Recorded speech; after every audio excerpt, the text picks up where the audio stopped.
Thanks to the benefit of hindsight, it's pretty easy to distill any given year into a single world-changing headline. With that in mind, here are the biggest news stories from the year in which you were born. While war and chaos spiraled out of control around the globe, most folks back home in America weren't paying much attention, because 1983 was also the year that Michael Jackson finally debuted the video for his 1982 single Thriller. Thriller was the first music video to get a budget of $1 million. It was also the first to be directed by a bona fide movie director, namely John Landis. When it premiered in December, the world went nuts, and we're still talking about it today. Come on, I'll take you home.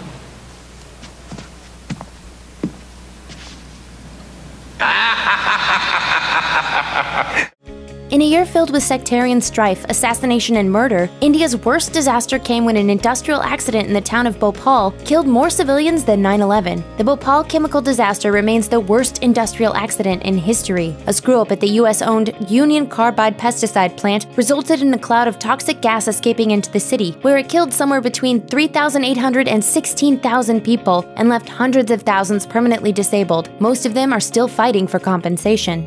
By the 1980s, Soviet premiers were dropping like flies. Konstantin Chernenko's death in 1985 came only 13 months since the passing of the last leader, Yuri Andropov. The ascension of Mikhail Gorbachev may not have seemed all that exciting at the time, but its importance cannot be understated in hindsight. Gorbachev's reforms opened up Soviet politics to a range of new and radical ideas, while simultaneously crashing the economy, a combination which historically is almost guaranteed to lead to revolution. Hang on for a few more years if you want to see the payoff.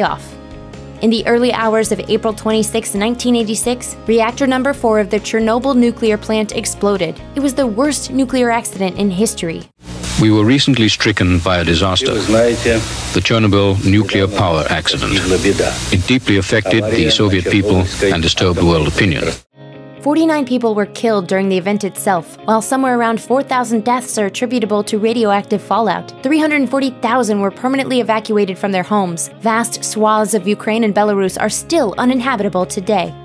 The Iran-Contra story goes something like this. After the Iranian-linked group Hezbollah took a number of American hostages in the mid-80s, President Reagan secretly agreed to trade arms with Iran in exchange for their freedom. Lieutenant Colonel Oliver North, however, used a portion of the proceeds from the weapons sales to fund right-wing Contra rebels fighting against the Nicaraguan government. Obviously, this isn't exactly legal. The story broke in November '86, but it was in '87 that it really exploded. 14 Reagan staffers were eventually charged, although George H.W. Bush later pardoned 6 of them.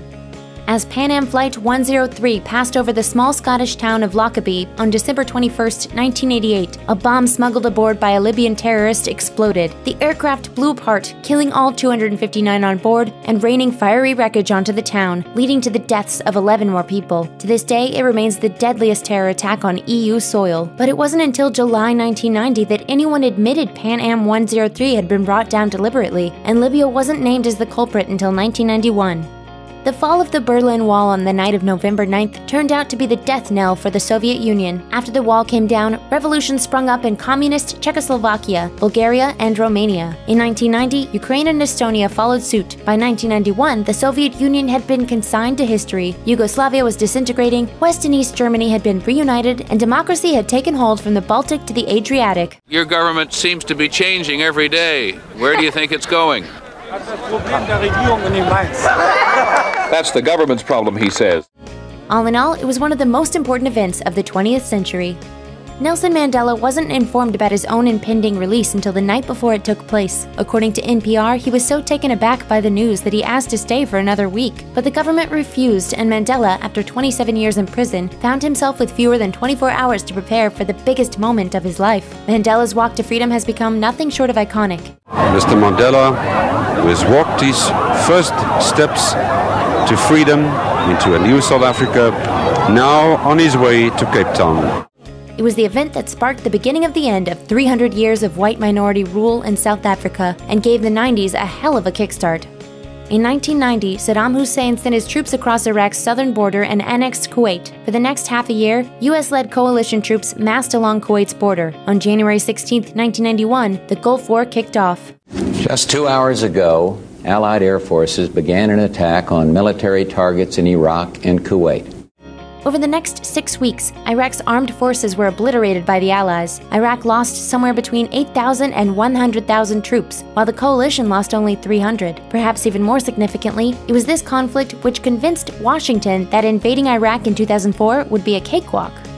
In March 1991, Rodney King was dragged from his car by a group of LAPD officers and beaten for 15 minutes straight. A video of the beating went public shortly after, and the cops involved were put on trial. When the jury acquitted them in late April '92, Los Angeles exploded. Within 3 hours of the reading of the verdict, the city was engulfed by rioting and looting. The LAPD, woefully unprepared for the backlash, effectively abandoned the streets. 5 days of carnage followed, which saw thousands of businesses trashed, 1,000 buildings destroyed, 50 people killed, 2,000 injured, and 6,000 arrested.